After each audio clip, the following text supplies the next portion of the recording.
रघुपति राघव राजा राम पतित पावन। ਰਾਸ਼ਟਰਪਿਤਾ ਮਹਾਤਮਾ ਗਾਂਧੀ ਦੀ ਸ਼ਖਸੀਅਤ ਸੋਚਾਂ ਤੇ ਸੁਪਨਿਆਂ ਦਾ ਸੁਮੇਲ ਸੀ। ਆਦਰਸ਼ ਤੇ ਯਥਾਰਥ ਉਸ ਦਾ ਆਧਾਰ ਸਨ। ਉਹਨਾਂ ਦੀ ਉਮਰ ਦਾ ਸਫ਼ਰ ਸੱਚ ਦੀ ਭਾਲ ਵਿੱਚ ਸੀ। ਸੱਚ ਨੂੰ ਨਿਤਾਰਨ ਲਈ ਉਹ ਆਪਣੀ ਜ਼ਿੰਦਗੀ ਉੱਤੇ ਤਜਰਬੇ ਕਰਦੇ ਸਨ। ਸਵੈ ਦੇ ਸੰਘਰਸ਼ ਪਿੱਛੋਂ ਜਦੋਂ ਉਹ ਸੱਚ ਨੂੰ ਲੱਭ ਲੈਂਦੇ ਸਨ ਤਾਂ ਉਹ ਸੱਚ ਉਹਨਾਂ ਦੀ ਜ਼ਿੰਦਗੀ ਦਾ ਅਮਲ ਬਣ ਜਾਂਦਾ ਸੀ। ਕੀ ਮਹਾਤਮਾ ਗਾਂਧੀ ਦੇ ਸੱਚ ਨੂੰ ਲੋਕ ਸਹੀ ਅਰਥਾਂ ਵਿੱਚ ਜਾਣ ਸਕੇ, ਸਮਝ ਸਕੇ?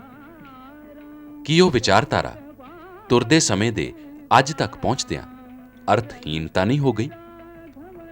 ਉਸ ਚਿੰਤਨ ਦੀ ਸਾਰਥਿਕਤਾ ਕਿਤੇ ਗੁਆਚ ਤੇ ਨਹੀਂ ਗਈ? ਇਸ ਸਵਾਲ ਦੇ ਜਵਾਬ ਲਈ ਅਸੀਂ ਉਹਨਾਂ ਗਲਾਰਿਆਂ ਤੱਕ ਪਹੁੰਚੇ ਹਾਂ ਜਿੱਥੇ ਮਹਾਤਮਾ ਗਾਂਧੀ ਦੀ ਵਿਚਾਰਧਾਰਾ ਨੂੰ ਇੱਕ ਵਿਸ਼ੇ ਵਜੋਂ ਕੋਖਿਆ ਤੇ ਵਾਚਿਆ ਜਾਂਦਾ ਹੈ। ਅੱਜ ਭਾਰਤ ਦੇ 13 ਤੋਂ ਵੀ ਵੱਧ ਵਿਸ਼ਵ ਵਿਦਿਆਲਿਆਂ ਵਿੱਚ ਮਹਾਤਮਾ ਗਾਂਧੀ ਦੇ ਜੀਵਨ, ਚਿੰਤਨ ਤੇ ਫਲਸਫੇ ਦਾ ਅਧਿਐਨ ਹੁੰਦਾ ਹੈ। गांधी स्टडी का डिपार्टमेंट इस यूनिवर्सिटी में खोला गया था जिसका उद्देश्य था कि गांधी जी के विचार, संदेश, उनके जो उन्होंने किया है उस पर पढ़ाई की जाए, स्टूडेंट्स को पढ़ाया जाए, उस पर रिसर्च की जाए, उसको उसके विषय में वो लिखा जाए और उस मैसेज उनका संदेश है वो उसको लोगों में फैलाया जाए। और इसके लिए यूनिवर्सिटी यहाँ पर पूरा डिपार्टमेंट खोली और जो कि हमारे मुल्क में, हमारे देश में सबसे अच्छा डिपार्टमेंट माना जाता है। ਪੰਜਾਬ ਯੂਨੀਵਰਸਿਟੀ ਵਿੱਚ ਗਾਂਧੀਅਨ ਸਟੱਡੀਜ਼ ਦਾ ਵਿਭਾਗ ਵੀ ਉਹਨਾਂ ਵਿੱਚੋਂ ਹੀ ਇੱਕ ਹੈ। ਪੰਜਾਬ ਯੂਨੀਵਰਸਿਟੀ 'ਚ ਡਿਪਾਰਟਮੈਂਟ ਆਫ ਗਾਂਧੀਅਨ ਸਟੱਡੀਜ਼ ਆਪਣੇ ਆਪ 'ਚ ਇੱਕ ਪੂਰਾ ਵਿਭਾਗ ਹੈ ਜਿਹਦੇ 'ਚ ਕੋਰਸਿਸ ਆਫਰ ਕੀਤੇ ਜਾਂਦੇ ਨੇ। MA 'ਚ, MPhil 'ਚ, PhD 'ਚ, ਪੋਸਟ ਗ੍ਰੈਜੂਏਟ ਡਿਪਲੋਮਾ ਵੀ। ਪਰ ਇਹਦੀ ਸ਼ੁਰੂਆਤ ਹੋਈ ਸੀਗੀ ਜਿਸ ਵੇਲੇ ਗਵਰਨਮੈਂਟ ਆਫ ਇੰਡੀਆ ਨੇ ਗਾਂਧੀ ਸੈਂਟੀਨਰੀ ਮਨਾਈ। ਉਸ ਵਕਤ ਦੇਸ਼ ਦੇ ਵਿੱਚ ਕੋਈ 15-16 ਗਾਂਧੀ ਭਵਨ ਖੋਲ੍ਹੇ ਗਏ ਸੀ ਇਸ ਵਿਚਾਰ ਨਾਲ ਕਿ ਗਾਂਧੀ ਦੀ ਜੀਵਨੀ ਵੀ ਪੜ੍ਹੀ ਜਾਏ, ਅੱਛੀ ਤਰ੍ਹਾਂ ਸਮਝੀ ਜਾਏ, Gandhi as a man in a historical context properly evaluate ਕੀਤਾ ਜਾਏ। ਉਹਦੇ ਨਾਲ ਨਾਲ ਗਾਂਧੀ ਨੇ ਜਿਹੜੇ ਕੁਝ ਅਸੂਲ ਰੀਇੰਟਰਪ੍ਰੇਟ ਕੀਤੇ ਔਰ ਇੱਕ ਕੰਟੈਕਸਚੁਅਲ ਫਰੇਮ 'ਚ ਇਸਤੇਮਾਲ ਕੀਤੇ ਔਰ ਕੁਝ ਉਹਨਾਂ ਅਸੂਲਾਂ ਦੀ ਯੂਨੀਵਰਸਲ ਰੈਲੇਵੈਂਸ ਹੈ ਕਿਉਂਕਿ ਅੱਜ ਦੀ ਦੁਨੀਆ ਦੇ ਵਿੱਚ ਮਹਾਤਮਾ ਗਾਂਧੀ ਦਾ ਕਾਫੀ ਜ਼ਿਆਦਾ ਰੈਲੇਵੈਂਸ ਮੰਨੀ ਜਾਂਦੀ ਹੈ। ਹਿੰਦੁਸਤਾਨ 'ਚ ਸ਼ਾਇਦ ਉਨੀ ਨਹੀਂ ਜਿੰਨੀ ਹਿੰਦੁਸਤਾਨ ਦੇ ਬਾਹਰ। ਬੜੇ ਐਕੈਡੈਮਿਕ ਡਿਸਿਪਲਿਨਸ ਨੇ ਜਿਨ੍ਹਾਂ ਦੇ ਵਿੱਚ ਗਾਂਧੀ ਨੂੰ ਇੱਕ ਫੋਰ ਰਨਰ ਮੰਨਿਆ ਜਾਂਦਾ ਹੈ। ਇਹ ਵਿਭਾਗ 1965 ਵਿੱਚ ਬਾਕਾਇਦਾ ਤੌਰ ਉੱਤੇ ਸ਼ੁਰੂ ਹੋਇਆ ਸੀ। ਪਹਿਲਾਂ ਇੱਥੇ ਇੱਕ ਵਰ੍ਹੇ ਦਾ ਸਰਟੀਫਿਕੇਟ ਕੋਰਸ ਸੀ ਪਰ ਹੁਣ ਇੱਥੇ MA, MPhil ਤੇ PhD ਪੱਧਰ ਦੀ ਪੜ੍ਹਾਈ ਤੇ ਖੋਜ ਕਾਰਜ ਹੁੰਦਾ ਹੈ। मैं हमेशा से एक ऐसी शख्सियत के बारे में जानना चाहती थी जो एक साधारण व्यक्तित्व का स्वामी होने के बावजूद भी एक असाधारण प्रतिभा का स्वामी है। एक ऐसा इंसान जिसने जो भी कहा, जो भी शिक्षाएं लोगों में दी, उसे खुद भी उसने अपने जीवन में पहले ढाला और फिर दूसरों को बात बताई। साथ ही साथ एक ऐसी शख्सियत जो जब भारत आज़ाद नहीं था, उस समय गुलाम था, उस समय भारत की 80% जो जनता थी वो इलिटरेट थी, अशिक्षित थी। उसमें से केवल 40 या 30% लोगों ने ही गांधी जी को देखा था, उनकी बातें खुद सुनी थी। ऐसा व्यक्ति जिसको कम से कम 60% लोगों ने, 60% जनता ने नहीं देखा है, फिर भी वो उसकी एक आवाज़ पे अपनी जान तक कुर्बान करने के लिए तैयार है, तो वही उस इंसान की ऐसी क्या खूबी है वही जानने के लिए मैं बहुत उत्सुक थी। वही जानने के लिए मैं चाहती थी कि मैं इसी विषय में आगे शोध कार्य अपना करूं और इसी कारणवश मैंने ये डिपार्टमेंट ज्वाइन किया है। ਗਾਂਧੀਅਨ ਸਟੱਡੀਜ਼ ਵਿਭਾਗ ਦਾ ਹੀ ਅਨਿੱਖੜਵਾਂ ਅੰਗ ਹੈ ਗਾਂਧੀ ਭਵਨ। ਇਹ ਭਵਨ ਨਿਰਮਾਣ ਕਲਾ ਦਾ ਇੱਕ ਉੱਚਤਮ ਨਮੂਨਾ ਹੈ। ਇੱਕ ਨਾਮਵਰ ਚਿੱਤਰਕਾਰ ਪੀਰੇ ਜੈਨਰੇ ਨੇ ਇਸ ਦਾ ਨਕਸ਼ਾ ਉਲੀਕਿਆ ਸੀ। ਉਸ ਦੀ ਕਲਪਨਾ ਨੇ ਮਹਾਤਮਾ ਗਾਂਧੀ ਦੀ ਅੰਤਰੀਵ ਭਾਵਨਾ ਤੇ ਗਾਂਧੀ ਭਵਨ ਦੇ ਕੰਮਕਾਜ ਨੂੰ ਵੀ ਇਮਾਰਤ ਸਾਜ਼ੀ ਰਾਹੀਂ ਰੂਪਮਾਨ ਕੀਤਾ। ਗਾਂਧੀ ਭਵਨ ਪਾਣੀ ਦੇ ਇੱਕ ਤਲਾਬ ਵਿੱਚ ਬਣਿਆ ਹੋਇਆ ਹੈ। ਇਸ ਦਾ ਢਾਂਚਾ ਕੁਝ ਇਸ ਤਰ੍ਹਾਂ ਦਾ ਦ੍ਰਿਸ਼ ਪੇਸ਼ ਕਰਦਾ ਹੈ ਜਿਵੇਂ ਪਾਣੀ ਵਿੱਚ ਖਿੜ ਰਿਹਾ ਕਮਲ ਹੋਵੇ। ਇਹ ਭਵਨ ਸ਼ਾਂਤੀ ਤੇ ਨਿਰਲੇਪਤਾ ਦੀ ਭਾਵਨਾ ਨੂੰ ਵੀ ਪ੍ਰਤੀਕ ਵਜੋਂ ਉਜਾਗਰ ਕਰਦਾ ਹੈ। ਜ਼ਿੰਦਗੀ ਦੇ ਉੱਚੇ ਆਦਰਸ਼ ਜਿਨ੍ਹਾਂ ਨੂੰ ਰਾਸ਼ਟਰਪਿਤਾ ਨੇ ਚਿਤਵਿਆ ਤੇ ਪ੍ਰਚਾਰਿਆ ਸੀ, ਇਸ ਭਵਨ ਦੇ ਨੋਕੀਲੇ ਕੋਨੇ ਤੇ ਗੋਲਾਈਆਂ ਰਾਹੀਂ ਪ੍ਰਗਟ ਹੁੰਦੇ ਨੇ। ਦਰਅਸਲ ਇਹ ਨੋਕੀਲਾਪਨ ਆਦਰਸ਼ਾਂ ਤੇ ਸਦਗੁਣਾਂ ਦਾ ਪ੍ਰਤੀਕ ਹੈ। ਕੰਧਾਂ ਦੀ ਗੋਲਾਈ ਮਨੁੱਖਤਾ ਤੇ ਮਾਨਵੀ ਕਦਰਾਂ ਦੀ ਲਖਾਇਕ ਹੈ। ਇਹ ਕਲਾਤਮਕ ਇਮਾਰਤ 3 ਭੁਜਾਵਾਂ ਵਾਲੀ ਹੈ ਜੋ 3 ਦਿਸ਼ਾਵਾਂ ਨੂੰ ਅੰਕਿਤ ਨੇ।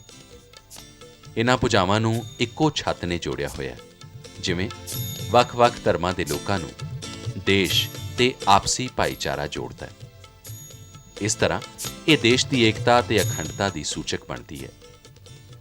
ਭਵਨ ਦੀਆਂ 3 ਭੁਜਾਵਾਂ ਇਹਦੇ 3 ਕੰਮਾਂ ਦੀ ਸੂਚਨਾ ਵੀ ਦਿੰਦੀਆਂ ਨੇ: ਅਧਿਐਨ ਲਈ ਲਾਇਬ੍ਰੇਰੀ ਤੇ ਵਿਚਾਰ ਚਰਚਾ ਲਈ ਸੈਮੀਨਾਰ ਰੂਮ ਤੇ ਨਿਰਣੇ ਲਈ ਕਮੇਟੀ ਰੂਮ। ਗਾਂਧੀ ਭਵਨ ਦੇ ਵਿਸ਼ੇਸ਼ ਰੁਤਬੇ ਦੇ ਹੁੰਗਾਰੇ ਵਜੋਂ ਭਾਰਤ ਦੇ ਡਾਕ ਤੇ ਤਾਰ ਵਿਭਾਗ ਨੇ ਟਿਕਟ ਵੀ ਰਿਲੀਜ਼ ਕੀਤੀ ਹੈ। ਗਾਂਧੀ ਭਵਨ ਦੇ ਸਦਰ ਦਰਵਾਜ਼ੇ ਉੱਤੇ ਵੱਡੇ ਅੱਖਰਾਂ 'ਚ ਸਤਿਅਮੇਵ ਜਯਤੇ ਲਿਖਿਆ ਹੋਇਆ ਹੈ। ਰਾਸ਼ਟਰਪਿਤਾ ਨੂੰ ਇਹ ਵਿਚਾਰ ਰੂਹ ਤੱਕ ਪਿਆਰਾ ਸੀ। ਗਾਂਧੀ ਭਵਨ ਦੀ ਹੋਂਦ ਦਾ ਮੰਤਵ ਹੈ ਮਹਾਤਮਾ ਗਾਂਧੀ ਦੇ ਜੀਵਨ ਤੇ ਚਿੰਤਨ ਨਾਲ ਸੰਬੰਧਿਤ ਸਾਹਿਤ ਨੂੰ ਵੱਖ-ਵੱਖ ਖੇਤਰਾਂ ਦੇ ਜਿਗਿਆਸੂਆਂ ਤੇ ਖੋਜ ਆਰਥੀਆਂ ਤੇ ਵਿਦਿਆਰਥੀਆਂ ਨੂੰ ਮੁਹੱਈਆ ਕਰਨਾ। ਭਵਨ ਦੀ ਲਾਇਬ੍ਰੇਰੀ ਇਸ ਲੋੜ ਦੀ ਪੂਰਤੀ ਕਰ ਰਹੀ ਹੈ। ਮੈਂ ਗਾਂਧੀਅਨ MA ਸੈਕੰਡ ਈਅਰ ਦੀ ਸਟੂਡੈਂਟ ਹਾਂ ਤੇ ਮੇਰਾ ਮੁੱਖ ਕਾਰਨ ਗਾਂਧੀਅਨ ਡਿਪਾਰਟਮੈਂਟ ਜੁਆਇਨ ਕਰਨ ਦਾ ਇਹ ਹੈ ਕਿ ਮੈਂ ਸਾਇੰਸ ਸਟੂਡੈਂਟ ਰਹੀ ਹਾਂ ਤੇ ਅੱਜ ਤੱਕ ਮੈਂ ਕਦੀ ਵੀ ਹਿਸਟਰੀ ਦੇ ਬਾਰੇ ਜਾਣਿਆ ਨਹੀਂ ਹੈ ਤੇ ਮੇਰੀ ਕਿਉਰਿਓਸਿਟੀ ਹਮੇਸ਼ਾ ਗਾਂਧੀ ਜੀ ਨੂੰ ਲੈ ਕੇ ਹੀ ਰਹੀ ਹੈ। ਉਹਨਾਂ ਦਾ ਮਤਲਬ ਕਿ ਮੇਨ ਸੱਤਿਆਗ੍ਰਹਿ ਔਰ ਨਾਨ ਵਾਇਲੈਂਸ, ਟਰੁੱਥ, ਇਹ ਸਭ ਚੀਜ਼ਾਂ ਜਿਹਦੇ ਨਾਲ ਉਹਨਾਂ ਨੇ ਪੂਰੀ ਦੁਨੀਆ ਨੂੰ ਆਪਣੇ ਪਿੱਛੇ ਲਾਇਆ, ਇਹ ਸਭ ਕੁਝ ਜਾਣਨ ਲਈ ਹੀ ਮੈਂ ਗਾਂਧੀਅਨ ਡਿਪਾਰਟਮੈਂਟ ਜੁਆਇਨ ਕੀਤਾ ਹੈ। I have taken admission in this department because I want to know some basic idea of Gandhiji. Because it teaches in every field, that is political, religions, education, social, every field, that everybody in this world who are eager to know his basic idea. ਵਿਸ਼ਵ ਭਰ ਵਿੱਚੋਂ ਜਿਗਿਆਸੂ ਗਾਂਧੀ ਭਵਨ ਨੂੰ ਵੇਖਣ ਤੇ ਪ੍ਰਦਾਨ ਕੀਤੀਆਂ ਗਈਆਂ ਸਹੂਲਤਾਂ ਦਾ ਲਾਭ ਲੈਣ ਆਉਂਦੇ ਨੇ।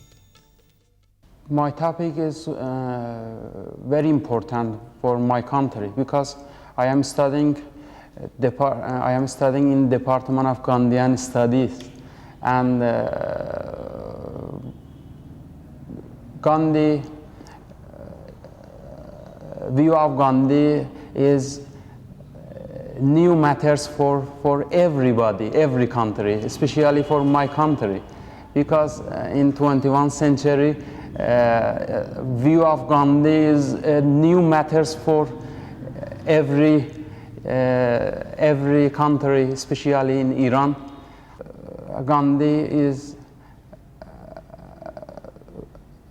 father for national in India, and similar Gandhi is for my country is another father. ਅੱਜ ਮਹਾਤਮਾ ਗਾਂਧੀ ਦੀ ਵਿਚਾਰਧਾਰਾ ਨੂੰ ਵਿਅਕਤੀ ਤੇ ਦੇਸ਼ ਲਈ ਕਿਸੇ ਵੀ ਸਮੇਂ ਨਾਲੋਂ ਵੱਧ ਸਾਰਥਕ ਮਹਿਸੂਸ ਕੀਤਾ ਜਾ ਰਿਹਾ ਹੈ। ਸੱਚ, ਅਹਿੰਸਾ ਤੇ ਸੱਤਿਆਗ੍ਰਹਿ ਦੀ ਅਮਲੀ ਵਰਤੋਂ ਹਰ ਧਰਮ ਲਈ ਬਰਾਬਰੀ ਦੀ ਭਾਵਨਾ, ਸਮਾਜਿਕ, ਆਰਥਿਕ ਤੇ ਰਾਜਨੀਤਿਕ ਨਿਆਂ ਤੇ ਧਾਰਮਿਕ ਸਹਿਣਸ਼ੀਲਤਾ ਵਰਗੇ ਵਿਚਾਰ ਤੇ ਸਦਗੁਣਾਂ ਨੂੰ ਵਿਸ਼ਵ ਭਰ ਵਿੱਚ ਸਲਾਹਿਆ ਗਿਆ ਹੈ। ਮੇਰਾ ਆਪਣਾ ਇਹ ਮੰਨਣਾ ਹੈ ਕਿ ਗਲੋਬਲਾਈਜੇਸ਼ਨ ਦੇ ਟਾਈਮ 'ਚ ਹੁਣ ਸੁਦੇਸੀ ਹੋਰ ਰੈਲੀਵੈਂਟ ਹੋ ਕੇ ਰਹਿ ਗਈ ਹੈ। ਜੇ ਅਸੀਂ ਧਿਆਨ ਨਾਲ ਸੁਦੇਸੀ ਦਾ ਮੀਨਿੰਗ ਦੇਖੀਏ, ਸੁਦੇਸੀ ਦਾ ਮਤਲਬ ਇਹ ਹੈ ਕਿ ਜਦ ਤੱਕ ਹੋ ਸਕੇ ਅਸੀਂ ਆਪਣੀ ਬਣਾਈ ਚੀਜ਼ਾਂ ਨੂੰ ਇਸਤੇਮਾਲ ਕਰਾਂਗੇ। ਜੇ ਉਹ ਪੂਰੀਆਂ ਨਹੀਂ ਉਤਰਦੀਆਂ ਤਾਂ ਜਿਹੜੀ ਅਸੀਂ ਪੜੋਸ 'ਚ ਸਾਡੇ ਬਣਦੀ ਹੈ ਉਹਨਾਂ ਨੂੰ ਇਸਤੇਮਾਲ ਕਰੀਏ। ਜੇ ਉਹ ਵੀ ਪੂਰੀਆਂ ਨਹੀਂ ਹੁੰਦੀਆਂ ਤਾਂ ਜਿਹੜੀ ਸਾਡੇ ਨਾਲ ਸਟੇਟਸ ਹੈਗੇ ਉਹਨਾਂ ਤੋਂ ਇਸਤੇਮਾਲ ਕਰੀਏ। ਉਸ ਤੋਂ ਬਾਅਦ ਜਿਹੜੇ ਫੋਰਨ ਨਾਲ ਦੇ ਕੰਟਰੀ ਹੈਗੇ ਉਹਨਾਂ ਤੋਂ ਲਈਏ।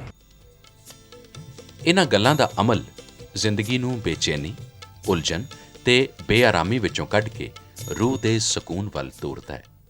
ਜੇ ਅਸੀਂ ਰੱਬ 'ਚ ਵਿਸ਼ਵਾਸ ਕਰਦੇ ਹਾਂ, ਸੱਚ 'ਚ ਵਿਸ਼ਵਾਸ ਕਰਦੇ ਹਾਂ, ਨਾਨ ਵਾਇਲੈਂਸ 'ਚ ਕਰਦੇ ਹਾਂ, ਤਾਂ ਆਪਣੇ ਜੀਵਨ 'ਚ ਕਿਵੇਂ ਧਾਰਨਾ ਚਾਹੀਦਾ ਹੈ ਔਰ ਮੈਂ ਸੋਚਦੀ ਹਾਂ ਕਿ ਅੱਜ ਦੀ ਦੁਨੀਆ ਦੇ ਵਿੱਚ ਤੁਸੀਂ ਆਪ ਹੀ ਦੇਖੋ ਸਾਡੇ ਸਾਹਮਣੇ ਕਿੰਨੀਆਂ ਸਮੱਸਿਆਵਾਂ ਹੈ। ਉਹਦੀ ਸਾਰੀ ਕੋਸ਼ਿਸ਼ ਮਹਾਤਮਾ ਗਾਂਧੀ ਦੀ ਆਪਣੀ ਮੂਵਮੈਂਟ ਚਲਾਉਣ ਦੇ 'ਚ ਇੰਨੀ ਨਹੀਂ ਸੀਗੀ ਕਿ ਮੈਂ ਸਿਰਫ ਅੰਗਰੇਜ਼ਾਂ ਤੋਂ ਆਜ਼ਾਦੀ ਲੈਣੀ ਹੈ। ਉਹਦਾ ਇਹ ਸੀਗਾ ਕਿ ਹਿੰਦੁਸਤਾਨ ਮੋਰਲੀ ਬੜਾ ਹੇਠਾਂ ਚਲਾ ਗਿਆ ਹੈ, ਉਹਦੀ ਰੀਜਨਰੇਸ਼ਨ ਕਿਸ ਤਰ੍ਹਾਂ ਹੋਵੇ।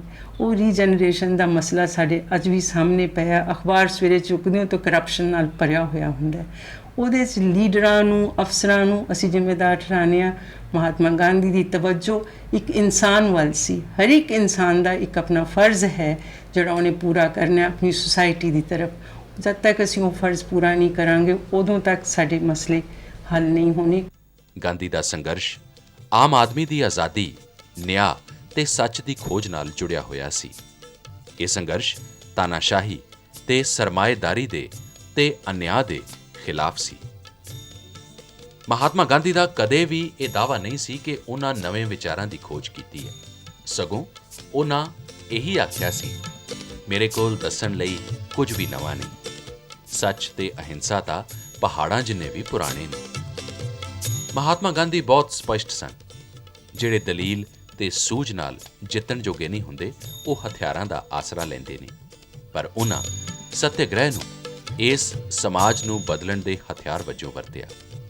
ਉਹਨਾਂ ਨੂੰ ਪੂਰੀ ਤਰ੍ਹਾਂ ਯਕੀਨ ਸੀ ਕਿ ਸਮਾਜਿਕ ਬਦਲਾਅ ਲਈ ਸਾਡੀਆਂ ਕਦਰਾਂ ਕੀਮਤਾਂ ਤੇ ਸਾਡੇ ਅੰਧ ਵਿਸ਼ਵਾਸਾਂ ਨੂੰ ਬਦਲਣ ਦੀ ਲੋੜ ਸੀ। ਹਿੰਸਾ ਤੇ ਜ਼ੋਰ ਜ਼ਬਰ ਦੇ ਬਲਬੂਤੇ ਕੁਝ ਵੀ ਬਦਲ ਦੇਣ ਦੀ ਸੰਭਾਵਨਾ ਨਹੀਂ ਸੀ। ਇਹ ਭਾਵਨਾਵਾਂ ਨਫ਼ਰਤ, ਗੁੱਸਾ, ਸਾੜਾ, ਬਦਲਾ ਤੇ ਖੂਨ ਖਰਾਬੇ ਦੀਆਂ ਜਨਮਦਾਤੀਆਂ ਸਨ ਤੇ ਮਨੁੱਖ ਦੇ ਵਿਕਾਸ ਦੇ ਰਾਹ ਵਿੱਚ ਰੋੜਾ ਸਨ। ਅਸੀਂ ਜੋ ਬੀਜਦੇ ਹਾਂ ਉਹੀ ਵੱਢਦੇ ਹਾਂ। ਕੰਡੇ ਬੀਜ ਕੇ ਫੁੱਲਾਂ ਦੀ ਫਸਲ ਦੀ ਆਸ ਨਹੀਂ ਕੀਤੀ ਜਾ ਸਕਦੀ। ਗਾਂਧੀ ਜੀ ਇਸ ਗੱਲ ਉੱਤੇ ਜ਼ੋਰ ਦਿੰਦੇ ਸਨ ਕਿ ਹਿੰਸਾਤਮਕ ਤਰੀਕੇ ਅਪਣਾ ਕੇ ਚੰਗੇ ਨਤੀਜੇ ਹਾਸਿਲ ਨਹੀਂ ਕੀਤੇ ਜਾ ਸਕਦੇ। ਇਹੋ ਕਾਰਨ ਸੀ ਕਿ ਉਹਨਾਂ ਦੀ ਰਾਜਨੀਤੀ ਵੱਲ ਨੈਤਿਕ ਪਹੁੰਚ ਸੀ।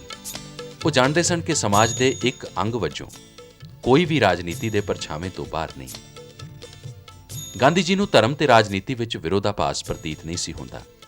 ਉਹ ਚਾਹੁੰਦੇ ਸਨ ਰਾਜਨੀਤੀ ਵਿੱਚ ਧਰਮ ਸ਼ਾਮਿਲ ਹੋਵੇ। ਧਰਮ ਸੱਚ ਤੇ ਨੈਤਿਕਤਾ ਸੀ। ਦੋਵਾਂ ਨੂੰ ਵੱਖ-ਵੱਖ ਨਹੀਂ ਸੀ ਕੀਤਾ ਜਾ ਸਕਦਾ।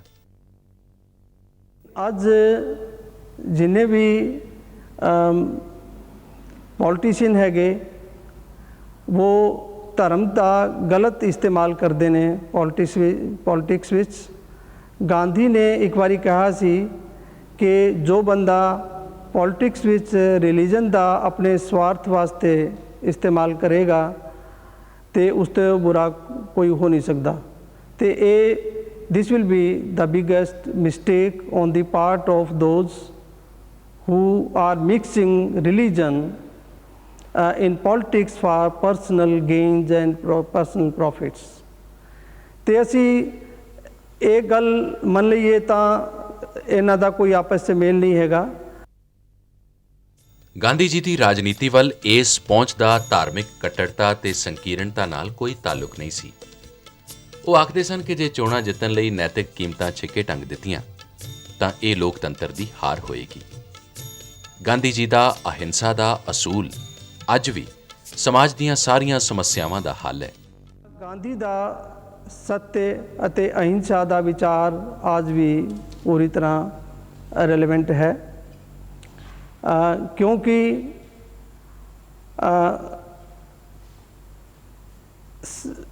truth and non-violence are the basics of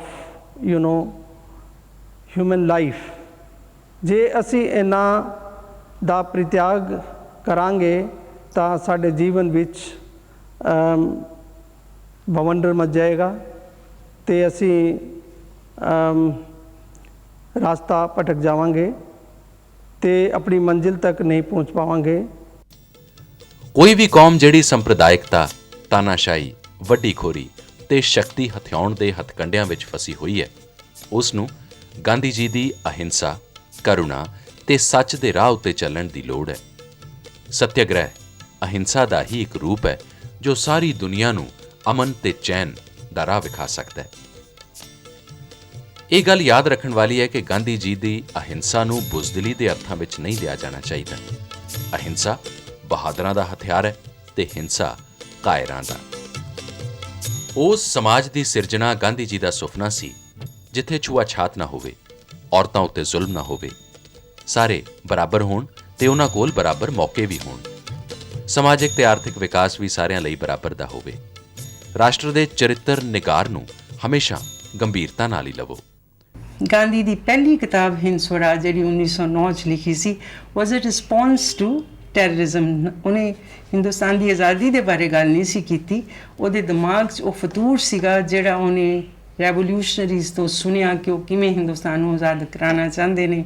ਜਦੋਂ 1909 'ਚ ਉਹ ਇੰਗਲੈਂਡ ਗਿਆ ਔਰ ਫਿਰ ਉਹ ਸਾਰੀ ਰਾਤ ਜਦੋਂ ਵਾਪਸ ਆਇਆ ਜਹਾਜ਼ 'ਚ ਸੌਂ ਨਹੀਂ ਸਕਿਆ, ਬੈਠ ਕੇ ਲਿਖਣਾ ਸ਼ੁਰੂ ਕਰਤਾ ਕਿ ਸਾਡਾ ਰਸਤਾ ਜਿਹੜਾ ਹੈ ਆਜ਼ਾਦੀ ਲੈਣ ਦਾ ਉਹ ਹਥਿਆਰਾਂ ਦੇ ਜ਼ਰੀਏ ਨਹੀਂ ਹੋਏਗਾ, ਟੈਰਰਿਜ਼ਮ ਦੇ ਜ਼ਰੀਏ ਨਹੀਂ ਹੋਏਗਾ, ਉਹ ਨੌਨ ਵਾਇਲੈਂਸ ਦੇ ਜ਼ਰੀਏ ਹੋਏਗਾ। ਅੱਜ ਵੀ ਅਸੀਂ ਰਿਲੀਜੀਅਸ ਟੈਰਰਿਜ਼ਮ ਤੋਂ ਦੇਖ ਰਹੇ ਹਾਂ, ਉਹਦਾ ਜਵਾਬ ਉਹਦਾ ਸੈਕੂਲਰਿਜ਼ਮ ਹੈਗਾ ਜਿਹੜਾ ਕਿ ਸਾਨੂੰ ਸਮਝਣ ਦੀ ਕੋਸ਼ਿਸ਼ ਕਰਨੀ ਚਾਹੀਦੀ ਹੈ। ਮੇਰਾ ਧਰਮ ਕਿਸੇ ਹੋਰ ਧਰਮ ਨਾਲੋਂ ਕੋਈ ਬਹੁਤਾ ਉੱਚਾ ਨਹੀਂ ਹੈ, ਕਿਸੇ ਹੋਰ ਦਾ ਧਰਮ ਮੇਰੇ ਨਾਲੋਂ ਉੱਚਾ ਨਹੀਂ, ਮੇਰੇ ਧਰਮ 'ਚ ਵੀ ਕਮਜ਼ੋਰੀਆਂ, ਉਹਦੇ ਧਰਮ 'ਚ ਵੀ ਕਮਜ਼ੋਰੀਆਂ, ਸਾਨੂੰ ਇੱਕ ਦੂਸਰੇ ਦਾ ਆਦਰ ਕਰਨਾ ਚਾਹੀਦਾ। These R actually very old ideas, ਪੁਰਾਣੇ ਨੇ, ਪੁਰਾਣਿਆਂ ਨੂੰ ਗਾਂਧੀ ਨੇ ਰੀਇੰਟਰਪ੍ਰੇਟ ਕੀਤਾ ਹੈ ਇਨ ਦੀ context he was operating, and I think that context still continues, ਹਾਲੇ ਖਤਮ ਨਹੀਂ ਹੋਇਆ ਹੈ। ਗਾਂਧੀ ਜੀ ਅਧਿਕਾਰਾਂ ਦੇ ਕੇਂਦਰੀਕਰਨ ਦਾ ਵੀ ਵਿਰੋਧ ਕਰਦੇ ਸਨ ਕਿਉਂਕਿ ਇਹਦੇ ਨਾਲ ਭ੍ਰਿਸ਼ਟਾਚਾਰ ਵੱਧਦਾ ਸੀ ਤੇ ਗਰੀਬਾਂ ਦਾ ਸ਼ੋਸ਼ਣ ਹੁੰਦਾ ਸੀ। ਉਹ ਰਾਜਨੀਤਿਕ ਤੇ ਆਰਥਿਕ ਵਿਕੇਂਦਰੀਕਰਨ ਚਾਹੁੰਦੇ ਸਨ। ਉਹਨਾਂ ਦੀ ਸਵਦੇਸ਼ੀ ਕਾਟੇਜ ਇੰਡਸਟਰੀ ਤੇ ਹਸਤ ਕਲਾਵਾਂ ਵੱਲ ਪਹੁੰਚ ਅੱਜ ਵੀ ਅਰਥ ਭਰਪੂਰ ਹੈ। ਇਸ ਰਾਹੀਂ ਹੀ ਲੋਕਾਂ ਦੀ ਵੱਡੀ ਗਿਣਤੀ ਨੂੰ ਰੁਜ਼ਗਾਰ ਦਿੱਤਾ ਜਾ ਸਕਦਾ ਹੈ। ਅਸੀਂ ਅੱਜ ਦੇ ਸਮੇਂ ਵਿੱਚ ਆਪਸੀ ਬੇਯਕੀਨੀ, ਸ਼ੱਕ, ਤਣਾਅ ਤੇ ਸਹਿਮ ਵਿੱਚ ਜੀ ਰਹੇ ਹਾਂ ਕਿ ਗਾਂਧੀ ਜੀ ਦੇ ਅਸੂਲਾਂ ਤੇ ਸਿੱਖਿਆਵਾਂ ਦੀ ਸਾਡੇ ਅੱਜ ਨੂੰ ਲੋੜ ਪਹਿਲਾਂ ਨਾਲੋਂ ਵੀ ਵੱਧ ਨਹੀਂ? ਕਿ ਗਾਂਧੀਵਾਦ ਦੀ ਸਾਰਥਿਕਤਾ ਮੁੱਕ ਤੇ ਨਹੀਂ ਗਈ? ਇਹ ਉਸ ਤਰ੍ਹਾਂ ਦਾ ਹੀ ਸਵਾਲ ਹੈ ਜਿਵੇਂ ਪੁੱਛਿਆ ਜਾਵੇ ਧੁੱਪ ਲਈ ਸੂਰਜ ਦੀ ਕੀ ਸਾਰਥਿਕਤਾ ਹੈ। ਮਹਾਤਮਾ ਗਾਂਧੀ ਨੇ ਸਮੇਂ ਦੇ ਮਲਬੇ ਚੋਂ ਲੱਭ ਕੇ ਸੱਤਿਆਗ੍ਰਹਿ, ਅਹਿੰਸਾ, ਅਮਨ, ਸ਼ਾਂਤੀ ਤੇ ਸਵੈਮਾਨ ਦੇ ਤੋਹਫੇ ਵਿਸ਼ਵ ਭਰ ਨੂੰ ਦਿੱਤੇ ਨੇ। ਜ਼ਿੰਦਗੀ ਦੀ ਖੂਬਸੂਰਤੀ ਤੇ ਦੇਸ਼ ਦੇ ਵਿਕਾਸ ਲਈ ਇਨ੍ਹਾਂ ਹਥਿਆਰਾਂ ਦੀ ਲੋੜ ਸਾਨੂੰ ਅੱਜ ਵੀ ਹੈ ਤੇ ਆਉਣ ਵਾਲੇ ਸਮੇਂ ਵਿੱਚ ਵੀ। ਮਹਾਤਮਾ ਗਾਂਧੀ ਦੀ ਹਵਾ ਵਿੱਚ ਸਾਹ ਲੈਂਦਿਆਂ ਅੱਜ ਸਾਡਾ ਇਹ ਯਕੀਨ ਹੋਰ ਵੀ ਪੱਕਾ ਹੋਇਆ। रघुपति राघव राजा राम पतित पावन सीताराम। रघुपति राघव राजा राम पतित पावन